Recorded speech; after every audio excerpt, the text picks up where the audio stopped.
Hey, are you ready to take control of your financial future? Welcome to Private Money Club. Private Money Club is the ultimate online platform connecting real estate entrepreneurs with private money lenders just like you.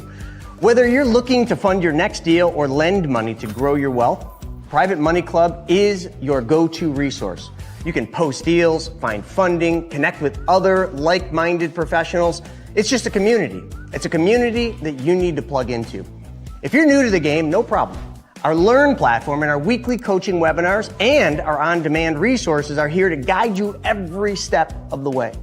Join a thriving network of real estate experts who are already making an impact, and they're waiting to partner with you. So Private Money Club gives you the tools, the training, the connections, and everything you need to achieve your financial goals. So why don't you start now by going to privatemoneyclub.com. We'll see you inside. Hey, you need to become your own bank. And it's as simple as changing one thing, and that is where your money goes first. I mean, think about it. Household debts in this country are at all-time highs. You got tons of market volatility. You got the potential for Social Security running out of money. You've got global uncertainty, political divide, and you have to figure out where you're going to put your hard-earned savings. I mean, this is one of those times in history where the rich are getting richer, and it is time to learn the secrets of the wealthy. But here's the good news. Every single Wednesday at 1 p.m. Eastern Standard Time, I put on a free webinar where I teach you how to take back control of your money by teaching you how to become your own bank. So click the link below and let's get started. So let's go into the app, because the app was created after a dating site, believe it or not. So people with money and people that need money. Phone, swipe left. Ooh, I like that one. Swipe right. You want to go on. If you got money, you want to swipe left through all the deals. When you find one you like, boom, you're connected. How much more difficult does this really need to be? This isn't rocket science. They want you to think it is because they want control of your money. It is time to take back control of our money. I want to invite you to a free interactive webinar that we're doing to teach you how to get prepared for what's about to happen and how you can grow, preserve, and protect your wealth and get it ready for a recession or maybe the next Great Depression. So all I need you to do is click the link below. You're not going to want to miss this with all this stuff going on. Are you sick of having your money lying around not doing anything? Well, we've got the solution for you. PrivateMoneyClub.com. Back to you, Chris. So that's what it is. Private Money Club was created for you and for all of us. So I've got something special. Since you're here, you're listening to us talk to you about the infinite banking concept, I wanted to make an offer. Private Money Club is something that will benefit each of you, but we've got what's called the Accelerator. The Private Money Club Accelerator is a coaching program that takes together the knowledge that you'll need to be your own bank and puts it together with the opportunities in Private Money Club so that now you learn and apply the knowledge. Check it out. We got a very special offer for you to be part of the next Accelerator coaching program and get you into Private Money Club so your money starts working for you. Hey everybody, it's Buff Finance Guy here, ready to show you how to make some serious gains, but not only in the gym, with your wallet too. Most people put their money in the bank doing absolutely nothing for them, but I'm gonna show you how it doesn't have to be that way. So take Andrew here. His money has just been sitting lazy in the bank, but all he has to do is change one thing, and that's where the money goes first, and everything changes. Just change where your money goes first, silly. Wait, just one change? Yeah, that's it. Instead of sending it to the bank, you send it to your very own banking system, and your money can grow and get stronger, just like me.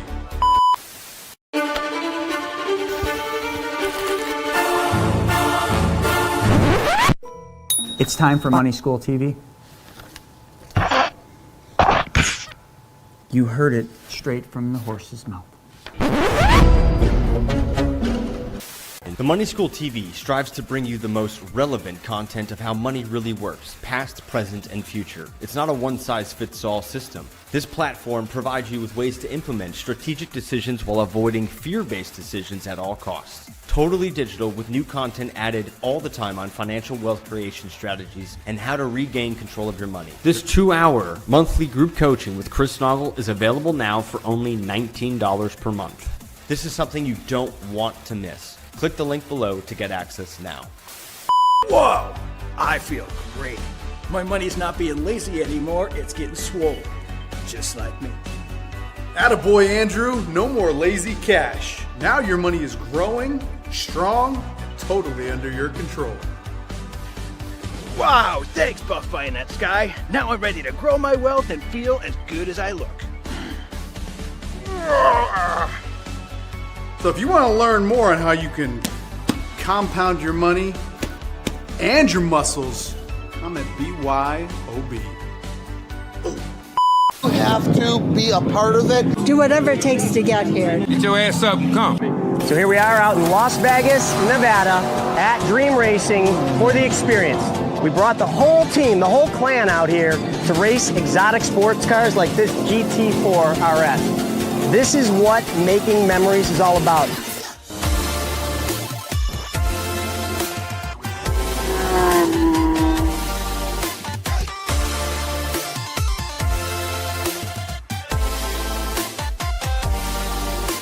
Together, we create experiences for each other, around each other, and memories we get to create. This is my third experience, and I love it. Being at the experience brings out the camaraderie, being around like-minded people.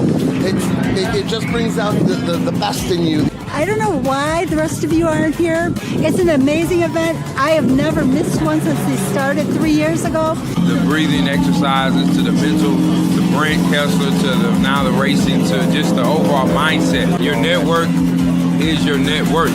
We can sit in a room all day, listen to the speakers, or we can come out here, make some quick laps, learn how to drive, and make memories that last a lifetime. You should be here next time.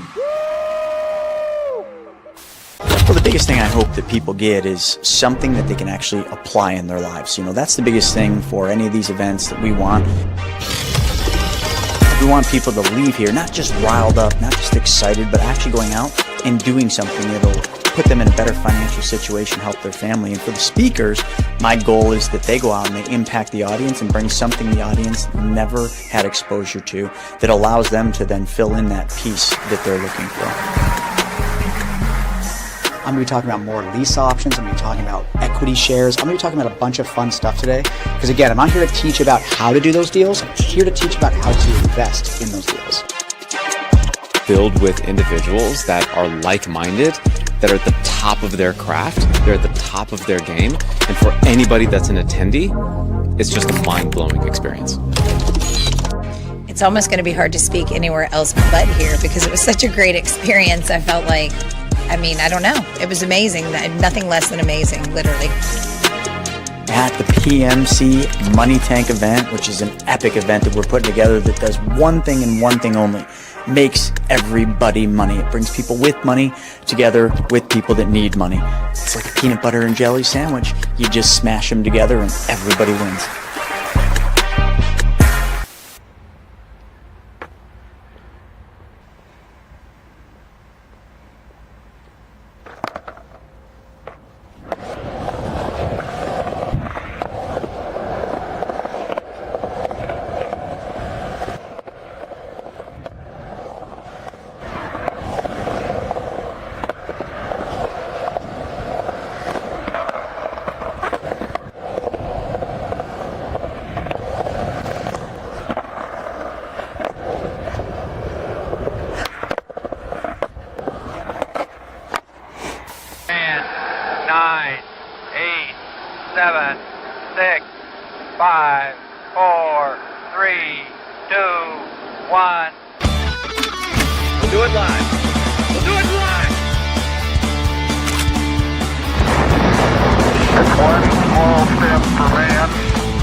Wednesday, 10:30 Eastern Standard Time. Do it live!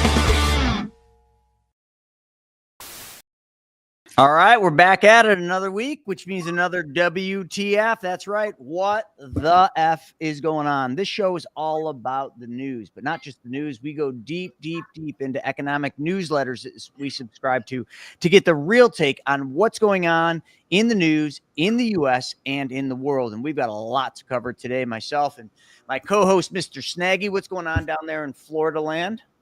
Hey, what's up, guys? Good morning. Welcome to What the F Happened. Always something going on in the news, something to talk about, something to have some fun with, really. I mean, at the end of the day, you either got to laugh or cry, and I prefer to laugh these days. So all is well down here. Just kind of, getting ready for the kids to go back to school next week. Actually, a lot of you know I have a 9-year-old that starts 4th grade on Monday. So prepping for that. We got the Meet the Teacher on Friday. Always exciting time of year when they head on back, and summer's still in full effect down here, though, nice and hot. Kind of the summer colors on today, and I was surprised, Chris, you don't have black on. You're looking good, man. Looking very nice today. So that's a what the F moment in and of itself, I guess. But looking good, man. Looking good. Other than that, though, just actually leased an office. So I've worked from my home office for almost 10 years. I started again working from my home office right before Bryce was born. And for the first time in almost 10 years, just leased an office space. So starting this week on the construction and the build out of that, going to do a podcast studio and have a neat little area for these webinars and trainings that we do. So just looking forward to kind of the next adventure there with everything that we do here. So that's about it, man. But yeah, lots to get into today for sure. Love to hear it. Well, let's just talk about some of the stuff we're going to get into. We're going to do some comparisons of the S&P 500 because Friday, whoa, was that a doozy? Yeah, quite a flat line when they revise those job reports. We're going to be talking about the job reports and the chaos and the freaking, well, yes, we're going to get into that. But all the stuff going on with that, we're going to talk about the nuclear subs. We're going to talk about spaceships. Well, it's either a comet or a spaceship coming to the U.S. in October. So keep your ears perked up and your eyes focused because we might just have some out-of-town guests coming in town. But we're also going to hit some other stuff here. We're going to talk about how debt rose $185 billion in the last 3 months. We're going to talk about what's going on in the economy. Stephen, what else we got? We got so much other stuff. Worldwide news. We're going to talk about, the whole Israel and Palestine stuff going on, and the Gaza and the protests going on in Sydney at the harbor. Gosh, we got one heck of a show. Oh, what else we got? We got Trump making more threats. Surprise, surprise. What is he threatening now, Stephen? I saw him screaming off the rooftop yesterday. So we'll talk a little bit about his stroll along the rooftop and like the White House rooftop. Yeah. Really, really funny, man. That's He's up there. High up there. Don't they say if you drop a penny from the top of, maybe that's not the White House. Anyway, you get what I'm saying. Like that's a pretty far way up there. How did people even hear him? He was hollering. I got a couple of videos for you. They're rather entertaining. So Trump being Trump, the whole Russia collusion, hoax, all the details. The Clintons are getting getting themselves in a little bit of trouble there on that, huh? Yeah, it's kind of what a lot of people I think felt was happening. A lot of the details and proof is coming out now, so that continues to get kind of interesting. Yeah, man, it seems like it's just non-stop news, just fire hose every single day. Well, folks, I hope you're in for the fire hose because we do have an action packed. And also, you're going to want to stick around because we've got 2 portfolio, not suggestions or recommendations from us, but more from Jim Rickards, a well-known economist who most of you know, but also Ray Dalio coming in with his all-weather portfolio. So I'm going to go through and show you the similarities between these 2 economists. Well, I wouldn't call Ray Dalio an economist. He only owned the largest hedge fund in the world. But, 2 people that are in the know and what they're suggesting when telling their audience, which would be us because we pay for their newsletter, on how to invest. So we're going to cover all that and a lot more right after this. Actually, before we get into this, Stephen, let's mix this up a little bit and talk about the economy first. How about we do that?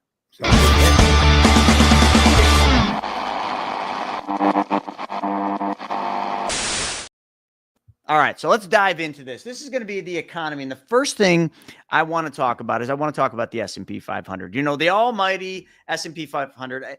It drives me nuts how much from like the social media standpoint I hear about the S&P 500 and how, oh, the S&P 500 is better than that. Oh, the S&P 500 has done this. Oh, the S&P 500 has averaged this. I mean, how many times do all of you hear about the S&P 500? The S&P 500 is 500 of the largest stocks out there. But really, should it be called the S&P 500 or should it be called the S&P's Magnificent Seven? Well, what we're going to talk about today is we're going to talk about the S&P 500 and what's going on with it this August. Now, Friday, we had a major pullback because of the jobs report. We're going to cover that.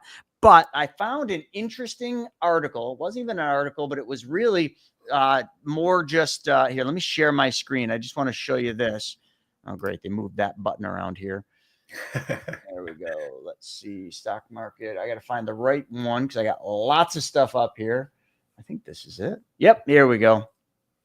All right. So I know this is going to be tough, but what this basically is showing you is it's talking about August. It's talking about the S&P 500, but specifically more evidence a correction is coming. So there's a bunch of parallels here. Number one, what the economist that was doing this article did is made a comparison that we just fell below the 20-day moving average. Now, you may not follow the moving averages, the 30-day, the 20-day, but all you need to know is that for the first time in over 60 days, the 20-day moving average broke lower. And this has only happened 9 other times. Now, so this is a bit of a history lesson in the markets and the S&P. But in those 9 other times that this happened, and again, I know you probably can't see this. I'm trying to highlight it. The market has gone down for the majority of the month of August.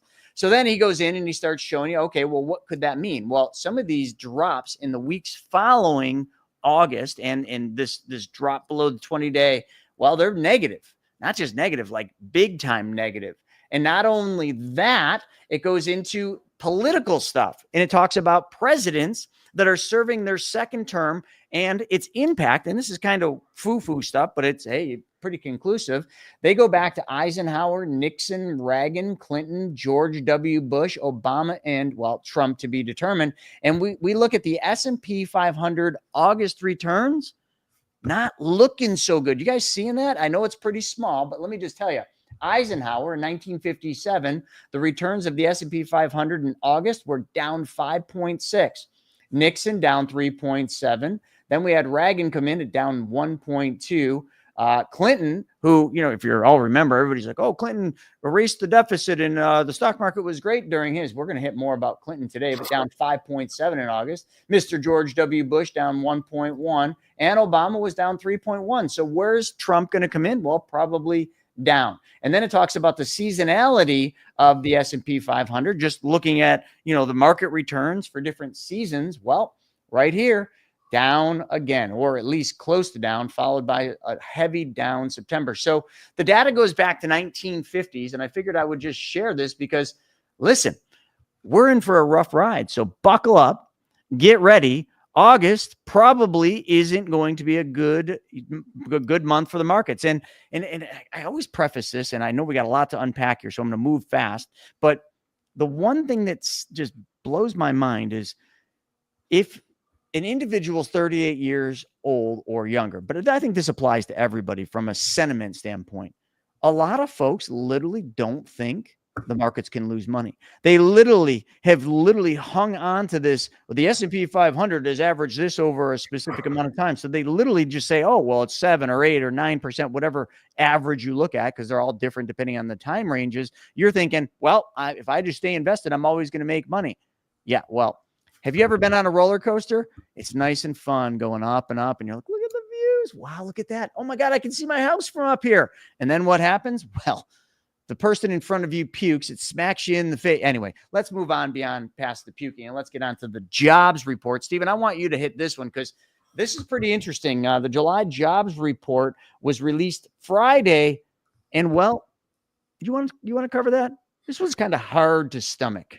Yeah, I mean, the labor market, it says it hit a wall. You know, here's what experts say, so take that with a grain of salt. But Friday's disappointing July employment report delivered a reality check on the U.S. economy, with data suggesting the job market is wobbling. from the uncertainty of on again, off again tariffs. What was surprising about Friday report was that employers not only hired fewer people than expected last month, but the government revised its jobs data sharply downward for the prior 2 months. With the revisions, the U.S. added 19,000 jobs in May and 14,000 in June,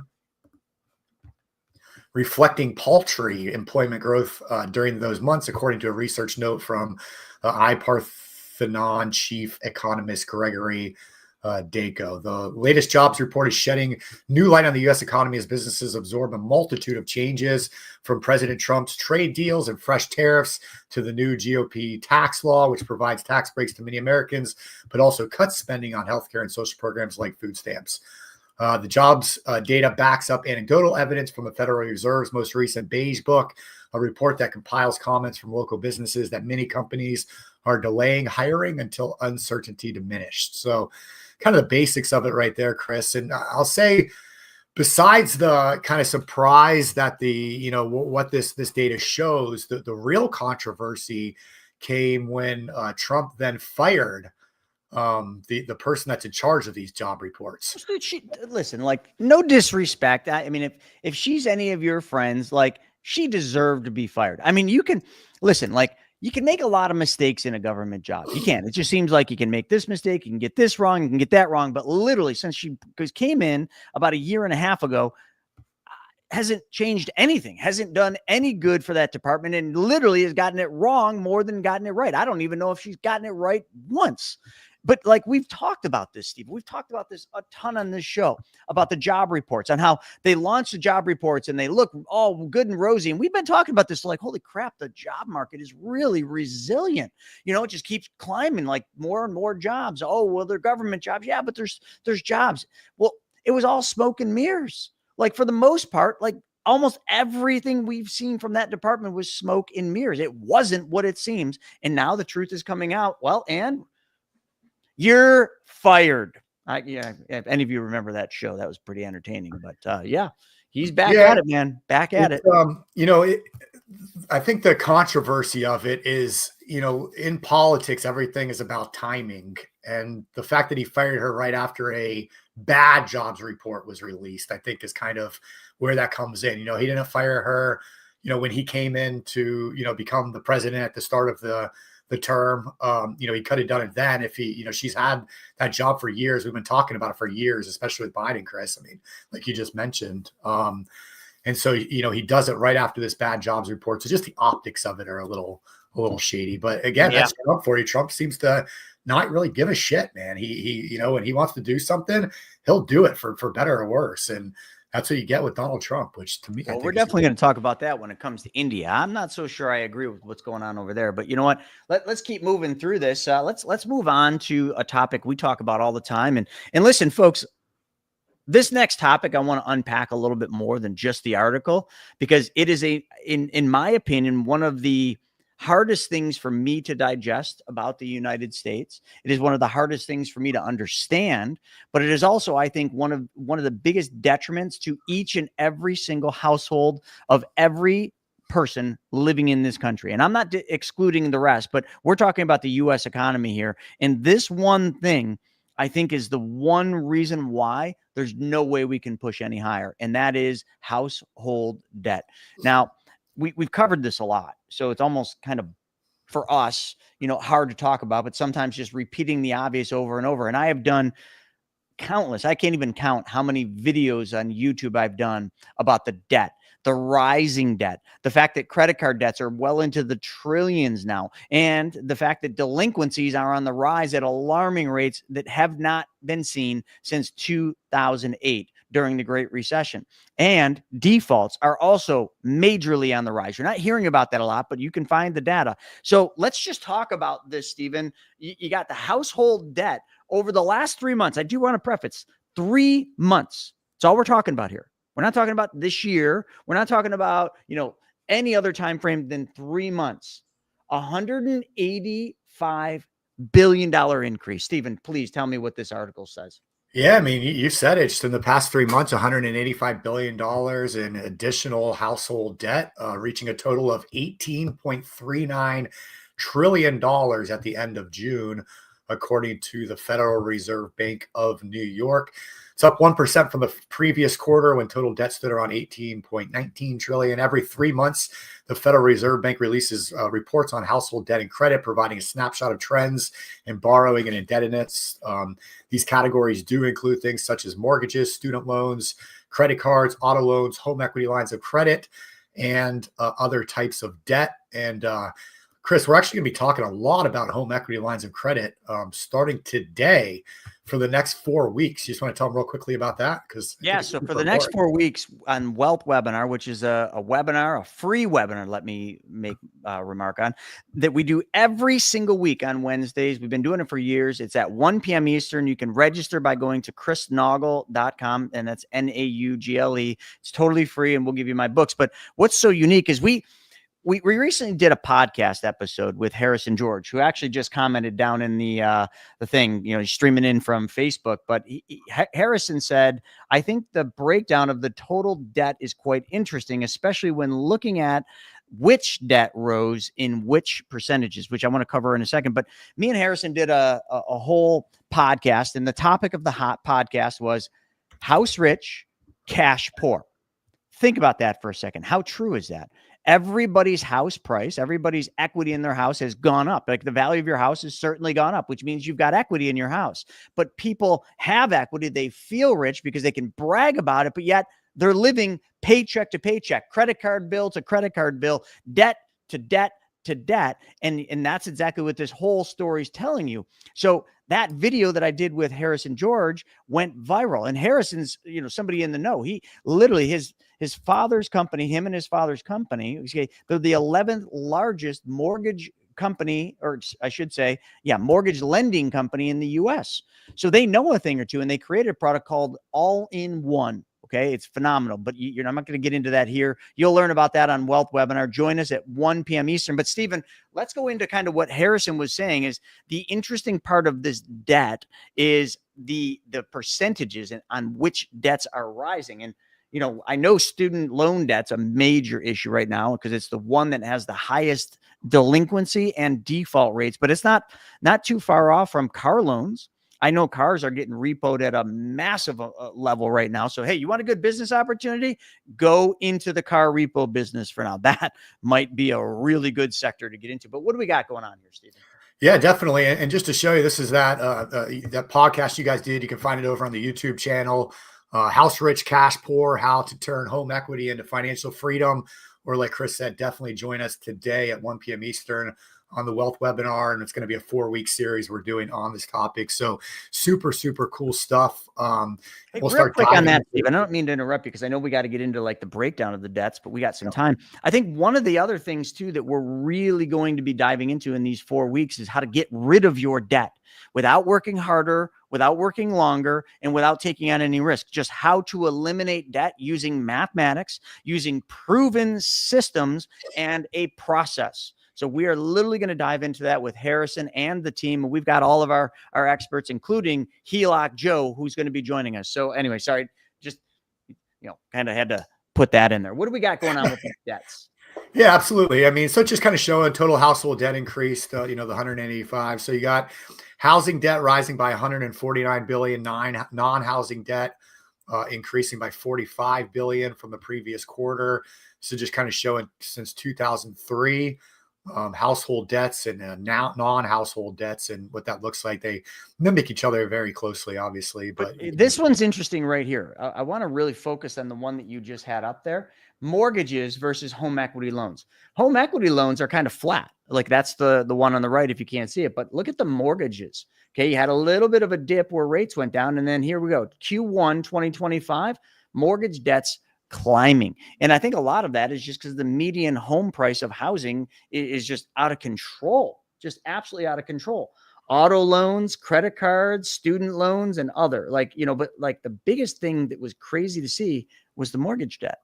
So I don't really know how to unpack that, but I think what we'll do is when we get Harrison on, he definitely will know how to unpack that. We'll talk more about that. Anything else you want to cover on this part? Student loans grew by $7 billion and Dexter over in the comments, pointed out that student loans are getting ready to go back live again. So there was, a pause on people having to pay those loans, and that's all coming back online right now as well. So I think that's going to feed into an even, worse, what appears to be debt crisis we're facing, not only for the citizens of this country, but the country itself. The national debt just continues to skyrocket, even with all the additional money collected through tariffs. We continue to spend far more than we're bringing in, and that continues to grow as well. So, is that all going to come to a head at some point? Time will tell, I guess, Chris. I think there's another thing too that's interesting about this, and I'd like to give a shout out to the Gen Xers out there, my generation, which would be age 40 to 49. So right there, 40, 49, we are leading the pack for the total debt balance by age groups. Since 2023, man, we're kicking some ass on that one. $4.8 trillion. Yeah. Listen, hey, you guys, listen, the buck was handed down. The baby boomers are kind of handing it down to the Gen Xers. We got to run with this thing, man. We got to go out there and support this entire economy all by ourselves. Well, I mean, not quite, but there's a big drop down. And then the baby boomers, 50 to 59, they're not quite holding it up anymore. They're going into retirement. They're getting a little bit lazy here, not spending as much money, not taking on as much debt. Come on, baby boomers, get those debts going. Like, we can't hold this whole thing up, us Gen Xers. I agree, man. And the last thing I kind of want to hit on the economy real fast, it's just kind of a controversial subject. I'd like to hear everyone's opinions on it, but it's SNAP benefits, which obviously, are designed. And I think Rand Paul says it pretty good right here. SNAP, which are food stamps. Chris, I don't know your history, when you're a child. I was raised on food stamps, man, raised on food stamps. Yeah. I mean, myself as well. My brother and sister, when we were kids, always had, my mom was on, had the food stamps that helped us get through times when she struggled financially. But it was always one of those things where we're able to, work out of it and get off. But today it seems like people get on SNAP and food stamps, and, it's a lifetime thing. And so, they're going in and saying, okay, well, if you're going to, if you need these food stamps to be able to eat and not go hungry, should you be using them on things like junk food and sodas and candy and things of that nature? So the Secretary of Health, Robert Kennedy Jr. is out there saying, listen, taxpayer dollars should not go to junk food that make our kids sick. We're fixing that step by step to make America healthy again. And, Rand Paul commenting in, SNAP is supposed to help people during a time of need, not subsidize junk food that leads to chronic illness like diabetes and obesity. Glad to see critical changes are happening. I tend to agree with Rand Paul here and what Kennedy's doing, but I know this is a rather controversial subject. I mean, it's controversial partly because the foods that are affordable, like, so if you got a big family and you need to feed the whole family, the foods that are affordable that you can literally do that with are the junk foods, are the garbage foods, the processed foods, the heavy high fructose corn syrups. But I'll tell you what the biggest reason for obesity in this country is. It is not the sugars. It is not the high fructose corn syrup. It is the wheat. The wheat that we consume in this country is literally just poisoning us and leading to obesity. And you don't believe me? Read the book, Wheat Belly, but also look at other countries. Go to other countries. And why is it that the U.S., I've seen this firsthand with exchange students. They come here. They're super lean, super fit. Like, these are teenagers. They leave out of the U.S., well, McFlurried. That's the only thing I can say. And it's got to be the wheat, man. It's the wheat. And I want to say one other thing to the debt part that Lynn Green over in the comments said, and then we got to move on. But Lynn said, all my credit card debt is now my policy debt. In other words, what Lynn has done is converted debts into assets. She became the bank. And what she did is she used her private banking system to pay off all the credit card debts, but then she's making the credit card debt payments back to herself, keeping the interest and taking back control of her money. So kudos to you, Lynn. I love how you said that. But we do have to move on, Stephen. We got to get on to this next topic because we got some really good stuff to talk about when it comes to the United States of America. But we're going to do that right after this commercial break. Hey, are you ready to take control of your financial future? Welcome to Private Money Club. Private Money Club is the ultimate online platform connecting real estate entrepreneurs with private money lenders just like you. Whether you're looking to fund your next deal or lend money to grow your wealth, Private Money Club is your go-to resource. You can post deals, find funding, connect with other like-minded professionals, It's just a community. It's a community that you need to plug into. If you're new to the game, no problem.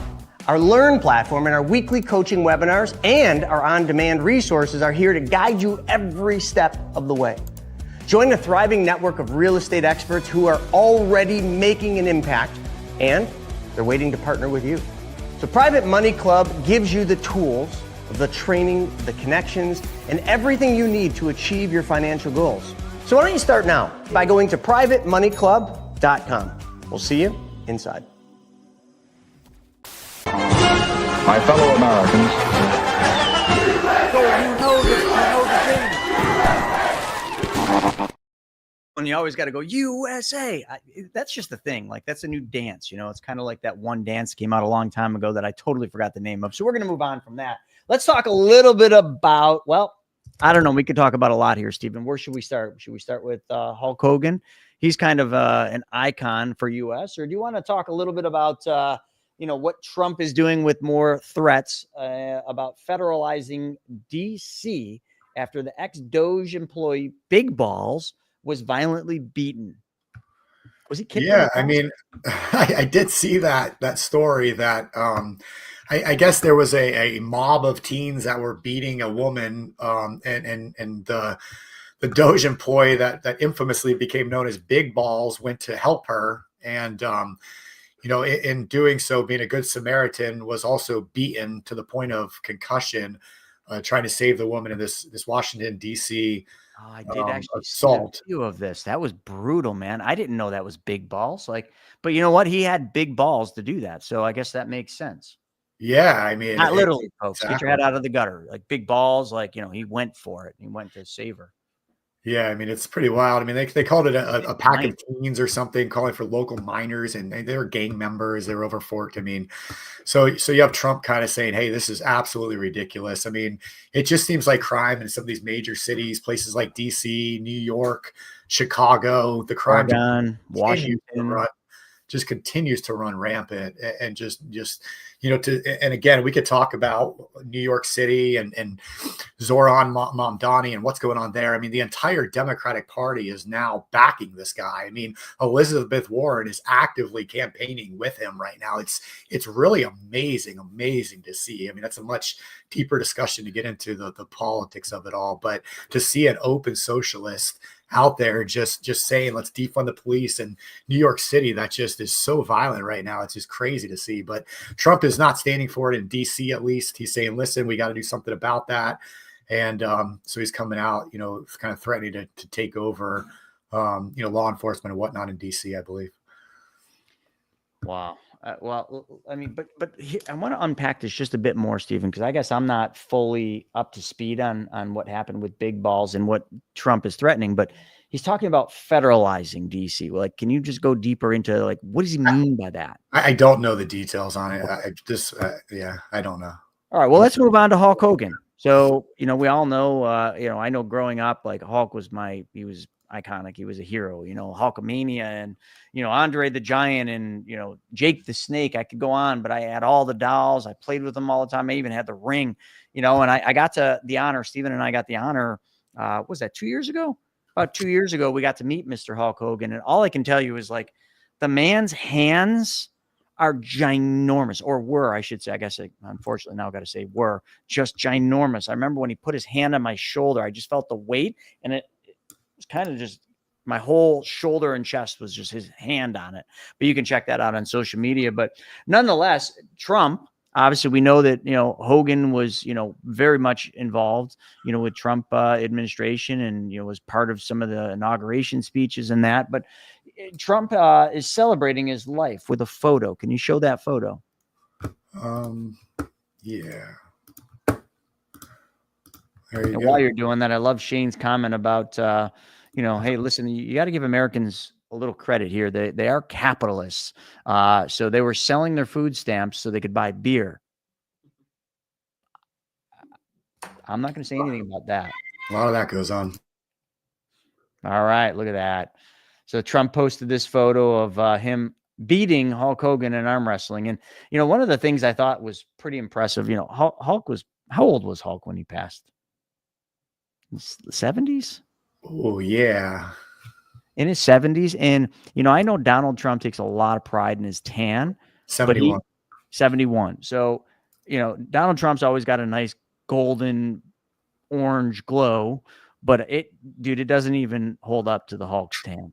So one thing I'd like to just spend a second on is, does anyone watching this show right now know how Hulk Hogan maintains such an amazing tan? Anyone? No one knows. Steven, any idea? A lot of golf? I don't know. I don't know if Hulk Hogan drank beer. He didn't really golf that much, I don't think. Oh, Hulk. I think he said Trump. Sorry. Oh, I don't know. Yeah. Hulk Hogan. Yes, man. I know Hulk Hogan has a tan. He hangs out on the beach in the ocean down in Southwest Florida every day. The guy lived the life, man. He enjoyed every moment of it from what I saw. I'm going with what Shauna said, carrots. I think the secret to the magic glow is carrots. I'm just saying, listen, I read Steve Jobs' books. He went on a whole carrot thing and his skin turned orange. I think there's something to this whole carrot thing. I know Shauna, and I don't think she eats any carrots then, because she's the whitest girl. All right. Well, let's move on. Let's talk about Donald Trump still. Let's talk about how he's issuing FBI warnings to the Democrats that are fleeing Texas. Again, another story that I'm not really briefed on. So hopefully you know a little bit more than I do. But now what the heck's going on here? Brandon came in the office earlier and started saying this wasn't the first time this has happened. So they're fleeing Texas. Why? Yeah. So huge political debate and controversy going on right now around what's known as gerrymandering, which is when a state so the way politics work is you have districts and you vote within your district for the House of Representatives, for House seats, and the state is in charge of drawing those district lines. And the idea is to create districts that represent that area. So if you have an area of, X type of people, you can create that district that is for those people. So they have representation, which is what the United States is. We're a representative government, right? So what happens, however, is these states do what's called gerrymandering. And it's named after a guy, decades and decades ago that kind of started this. But so basically gerrymandering means they take these districts and they draw these lines. And a lot of people get accused of what's called gerrymandering, which means they're drawing the lines to give themselves a better chance of winning that district so that they have, an extra Democrat or extra Republican seat in the state, because they know if they can incorporate more people that they know are going to vote one way, that they'll get the votes to get that seat. So the state has more representation. So does that make sense what I just said? So what's going on in Texas right now is Texas, George Abbott, the governor of Texas, came out and said, listen, I'm going to redraw the lines for these congressional seats. And he's being accused of gerrymandering right now, trying to, basically eliminate Democrat seats to give Republicans more. And, all these governors are coming out. Your governor in New York is talking all this shit. So so basically what happened is the House of Rep, they have to vote on these new district lines. And there's a whole bill right now that's funding Texas flood victims and all this stuff. And it's in this bill. And so the Texas Democrats said, well, we're going to leave the state. We're going to break the quorum, which won't allow a vote for this bill, which won't allow these new gerrymandered districts to take effect. And so they hopped on an airplane and they flew to Illinois. Now, that's controversial in and of itself. The governor of Illinois, who's this super billionaire, I'm talking about Pritzker, that big fat guy from Illinois. Oh, anyway, listen, one of the most, man, you got this. So Illinois is one of the most corrupt political states in the country by far. Pritzker is one of the most corrupt politicians by far in the country. His family's a bunch of billionaires, so he's highly funded. So he sent his private plane down there to pick up these Democrats, get them out of there. There's all kinds of laws that are potentially broken. It has happened before. So it's just, there's a lot of moving pieces and everything that's going on with what they did. But at the end of the day, it's hurting their Texas constituents because they're not able to vote on this bill, which has a lot of funding in it for the flood victims. Remember, they just had those devastated floods recently. Terrible. And so there's all kinds of controversy around it. But at the end of the day, Trump is like, listen, get your asses back to Texas, do your jobs, or he actually has the right to have them arrested. There's a law there. So Trump's basically like, get back and do what you need to do, or else you're going to be arrested. So I think that pretty much sums up what's happening there. Wow. Just unbelievable what's happening. But, I want to hit on a couple of these comments that I think are very in line with this. Dexter said the Texas government issued warrants for them. And I guess the real question is are they going to use ICE to round them up? That'll be interesting to see. And then let's see what else we got. Newsom, of course, Newsom states he's going to piggyback off of the redistricting too. Which they already do. I mean, Newsom's wild, dude. He comes out with all these comments. I mean, he listed like 6 or 7 different states that he claims also gerrymander because there's no Democrat seats in those states. Well, 4 of those states only have 1 seat. It's a Republican seat. So you can't gerrymander anyways. Newsom just has all kinds of crazy, like anything that guy says, like, do not believe any of it. Like, it's all lies. Just got to ask the audience, like, if Hulk Hogan was still alive, how many of you would love to see Hulk Hogan body slam Newsom? I mean, how much money would you pay for that? Name the price, right? Yeah. It's kind of like going to see Paul McCartney, right? Name the price. I'm going to see Paul McCartney before he's gone.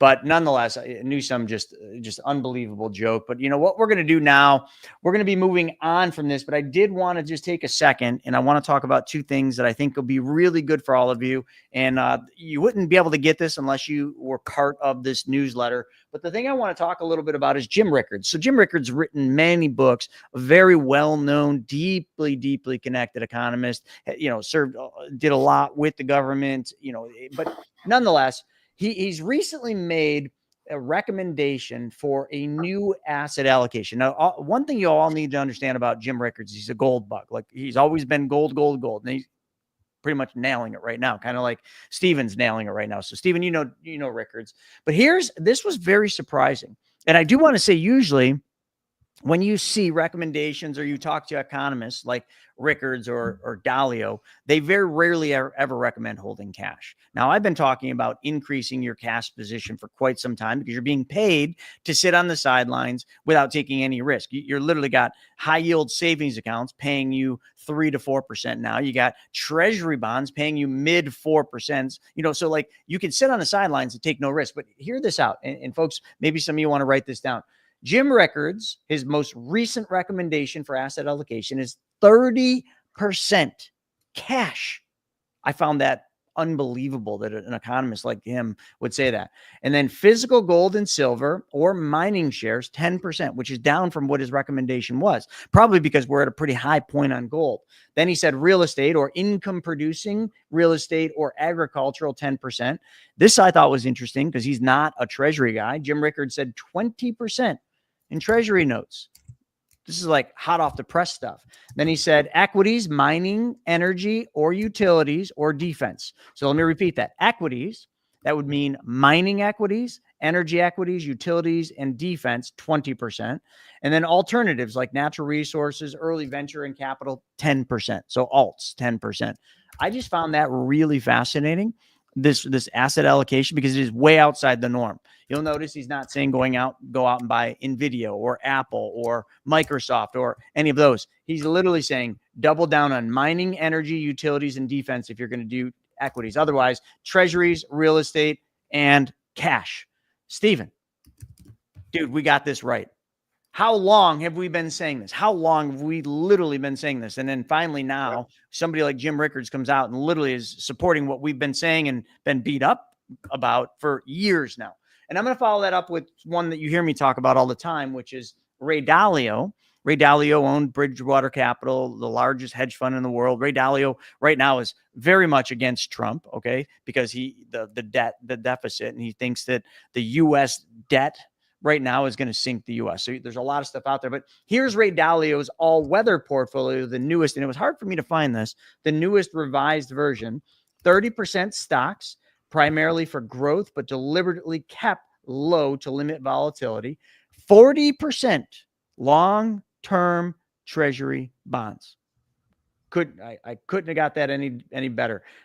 40% long-term treasury bonds, 15% intermediate term bonds, like, your 5-year, your 10-year treasury bonds. And he says that's to provide stability, cushioning, and cushioning against deflation and economic downturns. 7.5% gold, an inflation hedge, 7.5% commodities to diversify against inflationary spikes.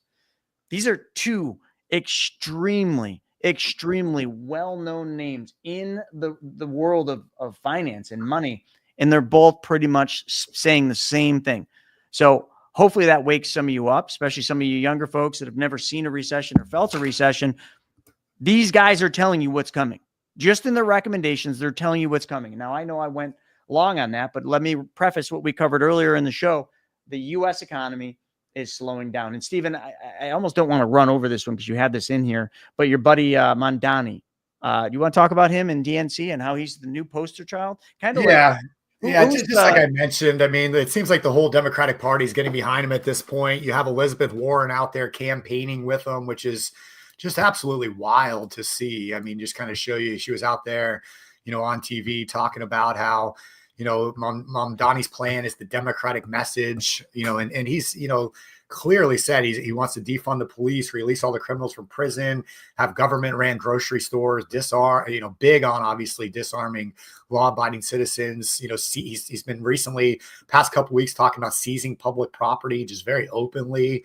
Obviously stands behind. He came out this week and he says he wants New York City to be the trans surgery capital of the world. And he wants to actually import trans people into New York City and pay for their surgeries, which is absolutely wild. And of course, ban ICE and continue making New York, the place of, kind of sanctuary city type deal. So it's just, I didn't think, the Democratic Party seems to just have really accelerated its move to the progressive left and that fringe of the party. They're just running that way. I mean, it's just the acceleration of it since, I don't know, 2014, 2015 is just mind boggling to me, but it continues to happen and we're seeing it across the board. So good luck to New York City and the Democrats if they move in that direction. I hope there's a course correction, very, very, very soon with this stuff, though. You talk a little bit about the Democratic figureheads and how they're just jumping on board with Mondani or however you say. I mean, it's insane. But I do want to say one thing: Sydney Sweeney and American Eagle, good for them for sticking to that. I still to this day don't understand what all the fuss was about a stupid jeans commercial. But nonetheless, because I can only believe that just a few years ago it would have been very different. They would have been apologizing and rescinding that and literally saying, "Oh, shame on that, shame on this." But now they're just doubling down on it. And good for them. Their stock's been way up. But I don't know. With that being said, let's move on to the next topic, and we're going to talk about the world.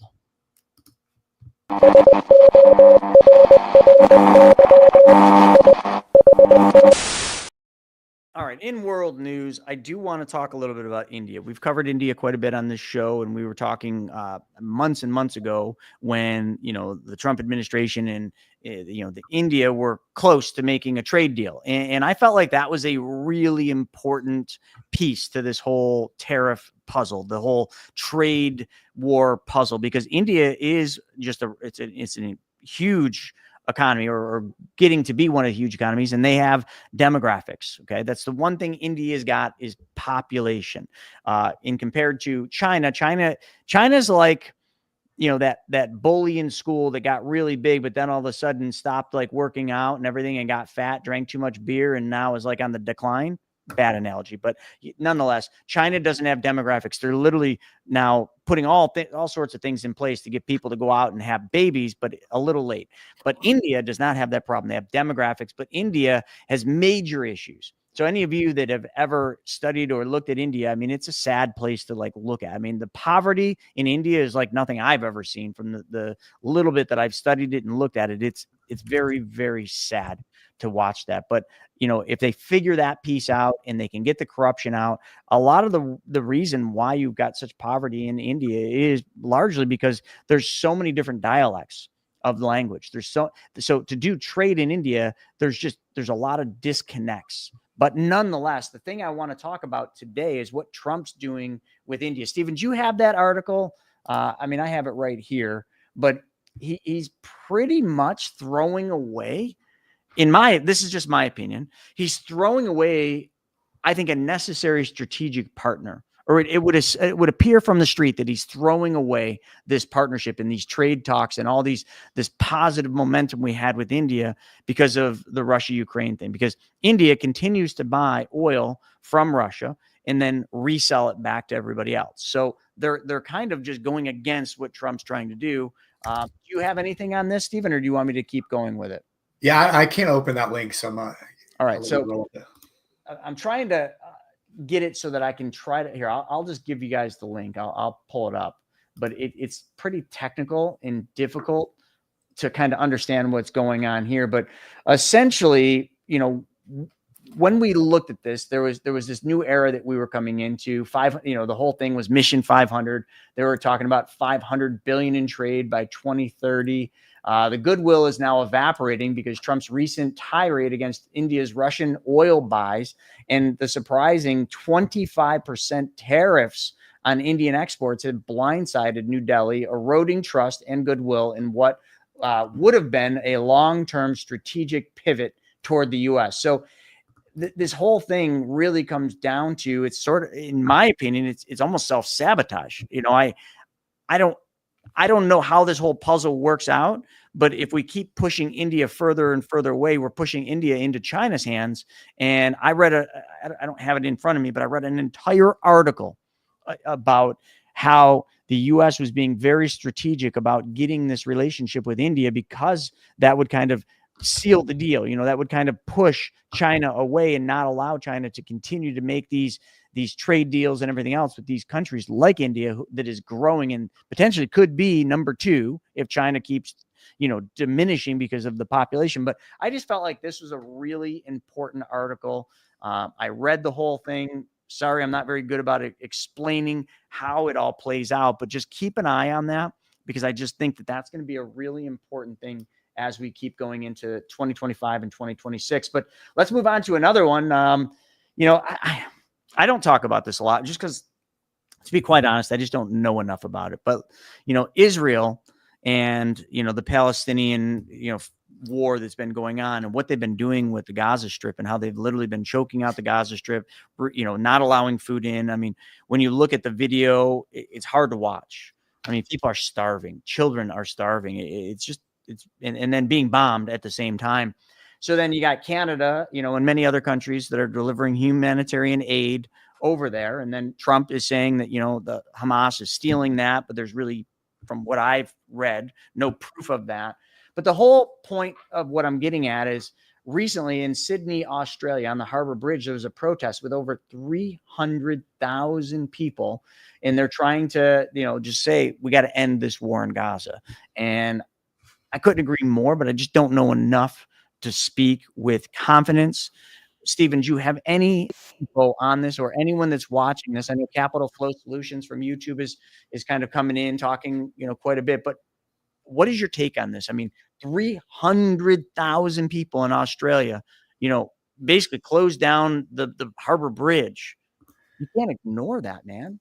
Yeah, I mean, I think that number comes from The Guardian, so take it with a grain of salt. Correct. I mean, there's other claims. Well, that is true. Here, actually, I'll pull that one up. Regardless of the number, they're saying it's like 100 to 300,000. Australia is also the place that gave up their guns many, many years ago, had some of the strictest COVID mandates and lockdowns in the world. I mean, Australia's got its own problems. So if they have a bunch of Palestinian Muslims that are taking over Sydney right now, to me, that's the bigger story, not the protesting of whatever bullshit they're protesting, but the takeover of these Palestinians of these major cities in different countries. I mean, look at Europe right now. Look at England. I mean, look at Minneapolis here in this country. That's the story. So regardless of what Israel and Gaza, it's a war. War is very, very ugly. Is Israel providing double the amount of humanitarian aid that anybody else has ever provided in any wartime ever in history? Yes.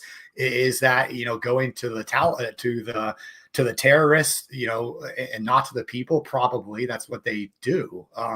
They've been doing it for decades. That's how they created hundreds of miles of underground tunnels underneath schools, underneath hospitals, underneath people's homes to store this stuff. So they've been doing it forever. And at the end of the day, it's just a mess over there. And depends on what side, I guess, you buy into. If you believe, Jewish people and are the devils of the world and they own everything and control all the media, or whether you think, and stand behind Israel, it's one or the other. And I don't think there's any way to actually know what's actually happening there.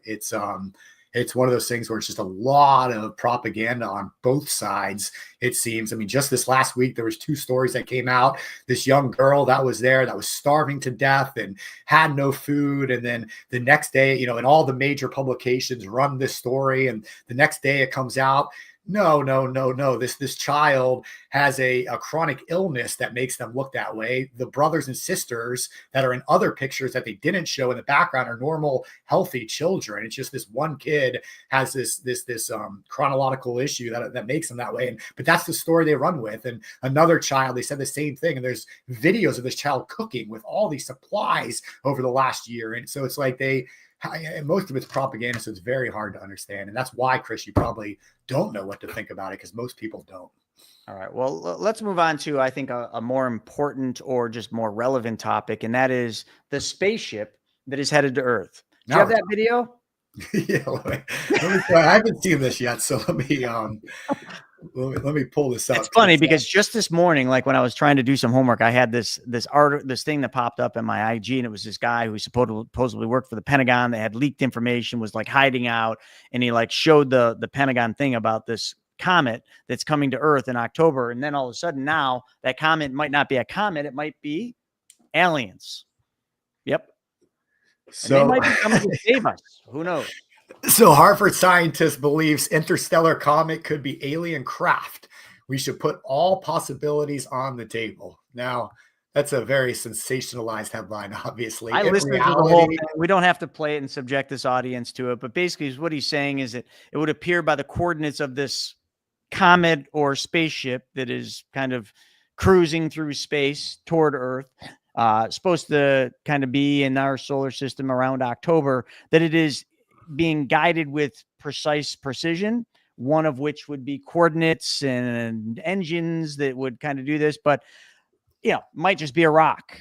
I mean, listen, like there was many years ago, a guy was sitting at a bar with his buddies and they were just talking about how pets are a pain in the ass because you got to clean their litter, you got to take them out for walks and pick up the poop. But yet if you had a rock, like a pet rock, you wouldn't have to do any of that. And he made $15 million selling pet rock. I owned one. How many of you owned a pet rock? So, I mean, listen, this could just be a rock flying through space that this Harvard lunatic is saying is being, strategically driven, by who knows? It's a spaceship. Let's just be honest. As you like to say, Chris, I think this Harvard scientist is smoking a little too much weed in his off time.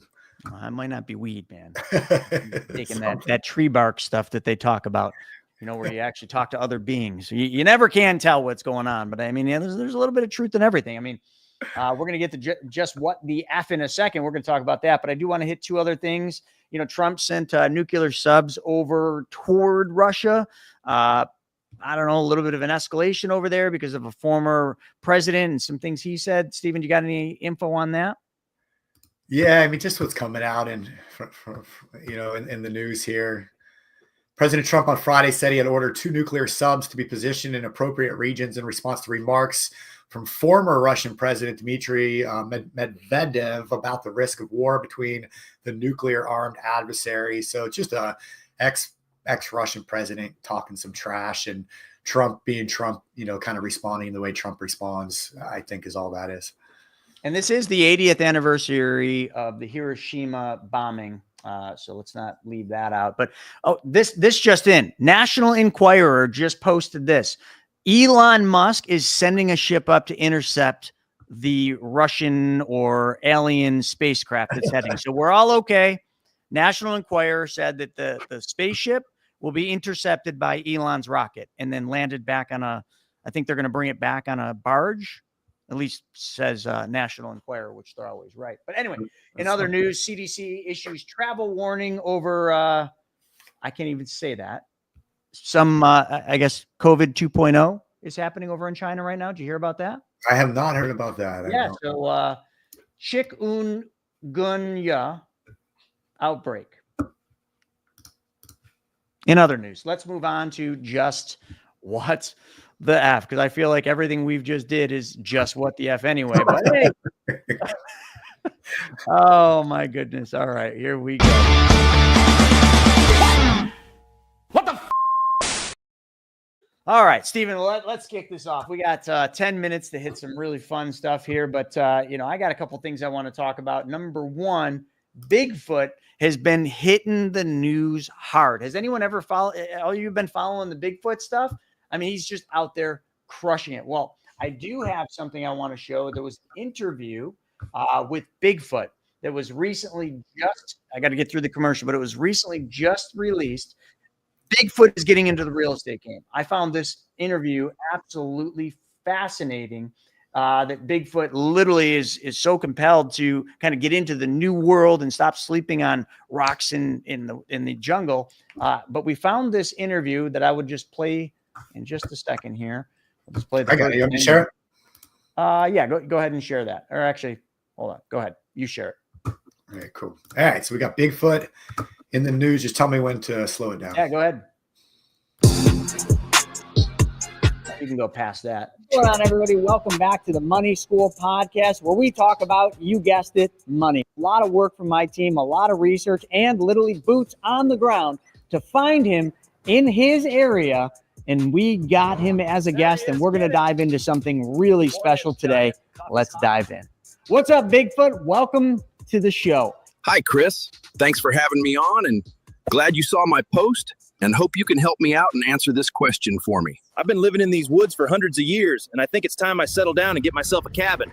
But the banks, they don't take me seriously. Now, what you just said, I think I can help you out with that, but I got to ask you a couple questions. What are the banks saying? Like, why aren't they taking you seriously? I'm taking you serious. Is it your credit, your income? I mean, something has got to be turning them off. You know, I don't get it. I got plenty of income, but they say it's not verifiable. Most of it's from social media. I'm an influencer. Also, I kind of have a side hustle. Let's just say I've found some wallets and purses here. All right, that's enough before we get ourselves in trouble here. Number one. All right. Well, nonetheless, he got good income, but it might not have been all verifiable income, but more on that later. But yes, we did have a really good interview with Bigfoot. And I just want to say he's on the right path. He should be closing on that cabin here in the next month or so. His financing's all in order. He did a big dump into his private banking system to fund that thing. And only thing I will say to that is it sparked a little controversy. Let me just put it this way. I've got another interview coming up with a well-known, famous big guy who's going to be coming on that saw that interview and was a little ticked off about it. And I think there's a lot of people that are watching this stuff, a lot of beings that are watching this, and they're all thinking, we've been lied to our whole life. We were told we got to sleep on the floor of the jungle. We got to live in the Arctic in igloos and just endure this when everybody else is just living a good life because the banks wouldn't fund them. They just wouldn't. So it's sparking a lot of controversy, but a lot more on that later. I'm just happy to say that. In other news, it has been found that bee venom is a specific component in bee venom called melittin has demonstrated the ability to kill breast cancer cells in laboratory studies. I don't know if anyone's ever heard about this, but listen, I'm a huge bee guy. Like I love bees. I had a big beehive by my house, honeybees, and I came out one morning and I was literally surrounded by tens of thousands of bees. It was surreal. All I could hear is the buzzing. But anyway, back to the bees. There very well might be some truth to this because these studies are proving that, if you get stung by a bee 10,000 times, it will start to kill the cancer. And I don't know about the 10,000. I'm just speaking completely out of my ass because this is just what the F, and we're allowed to do that here. But nonetheless, be nice to bees.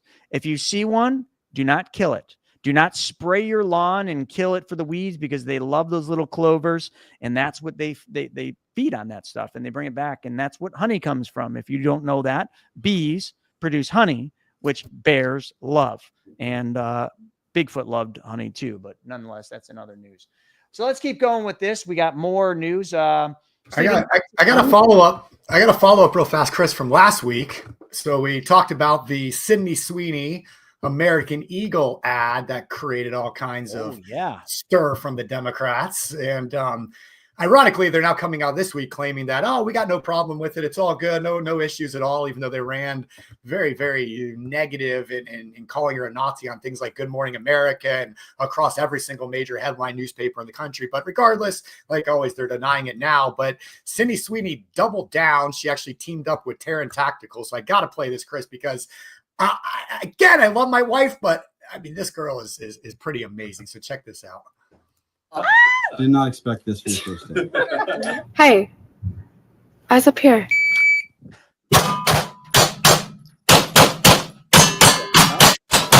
Damn.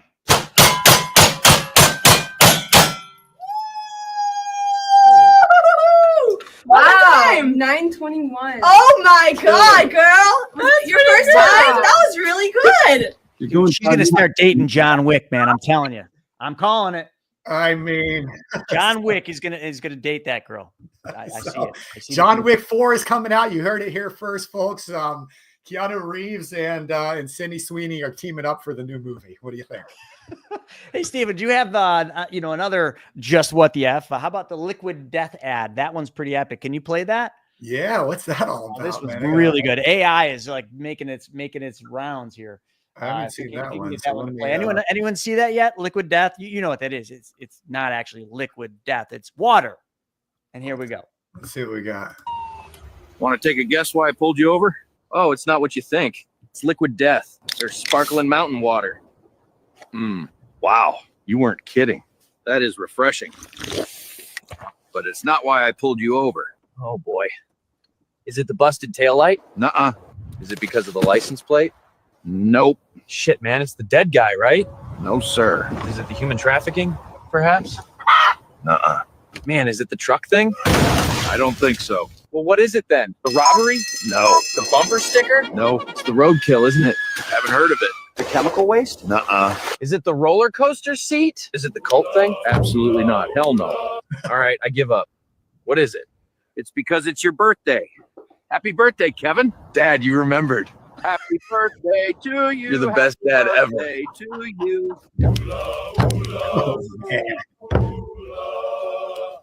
Oh, that is pretty freaking epic. Fire commercial made with AI, huh? That is incredible. Yeah, I think it's all AI. Yeah, it's nuts what you can do with AI. All right, well, let's hit a couple more things, and I'm going to wrap up with Chunk. That's what we're going to finish the show up with is Chunk. But you wanted to talk about Trump screaming from the rooftop? Yeah. I mean, I can kind of show that real fast. So like we mentioned, Trump went for a little stroll on the rooftop, and here we go. So here's a couple pictures of the president of the United States up on the rooftop of the White House. And so you can see him kind of walking around. There's a couple of videos out there of him. And so the journalists, they're about 100, a few hundred yards away, and the journal, where the press go, there. And here, let me, I'll share this tab. See him up there walking around. So you can hear him start yelling. Is he yelling at Putin? Yelling at Biden? Did he? Mr. President, what do you want to build? What are you trying to build? A wall. Sir, you approve? You saying more missiles? Are you building missiles? Look at him. He starts doing the hand motion. Come on, Dad. Like a missile going to space. So you got Trump. Here's one more too. He's just saying, "Hey, I'm just up there taking a little look." Come down and talk to us. What are you building? Are you considering more renovations, sir? So anyway, 79-year-old guy. I mean, he's a real estate guy, Chris. He's been a real estate developer his entire life. What he's actually doing up there is he's walking the plans. They are adding a new section on the White House. I think it's going to be like a big ballroom, a big gathering room. So they're up there walking exactly what that is going to look like, where it's going to go, things of that nature. So Trump just being the real estate developer that he is. And it's kind of cool. He's actually putting this addition on the White House, and he's using his own money. So he's not using taxpayer funded. He's not, going through Congress. It's just straight Trump's own money, just like he donates his presidential salary. He said, listen, the White House needs this. I'm going to go ahead and build it. So that's what he was actually doing up there. It's just very funny optics watching the president of the United States, 79 years old, walking, along the White House rooftop. So that was a fun story of the day. All right. Well, we're going to finish up with something a little bit more relaxing, a little bit more cute. And I hope you all enjoy this. And this is my buddy, Chunk the Woodchuck.